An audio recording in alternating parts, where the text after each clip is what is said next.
జ్వరమని tablet ఇవ్వచ్చు అనుకుంటే లోపల గడిపెట్టుకుందేంటి? అమ్మా వేనా, తలుపు తీయమ్మా. నేను తీనత్తయ్య గారు. డోర్ తీస్తే మీరు టాబ్లెట్ వేసుకోమంటారు. అలాగంటే ఎలాగమ్మా? నా బంగారు తల్లి కాదు, తలుపు తీయమ్మా.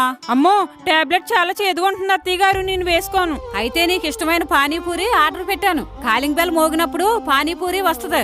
అప్పుడైనా తలుపు తీయి, పానీపూరి అయినా తిందు గాని. అయితే సరే అత్తయ్య గారు. A few moments later. ఏయ్, పానీపూరి వచ్చేసినట్టుంది, బయటకు వెళ్తాను. ఏదత్తయ్య గారు పానీపూరి? అదిగో లోపల పెట్టాను. ముందు ఈ టాబ్లెట్ వేసుకోమ్మా, తర్వాత తిందు గాని. వేసుకోవాలంటారా? వేసుకుంటేనే ఇస్తాను మరి. అలాగే అత్తయ్య గారు. పానీపూరి ఇవ్వండి. నువ్వు టాబ్లెట్ వేసుకుంటావని అలా చెప్పాను. నాకు తెలుసు నువ్వు పానీపూరి అంటేనే టాబ్లెట్ వేసుకుంటావని. నాకు తెలుసు మీ గురించి, నేను టాబ్లెట్ వేసుకోలేదుగా.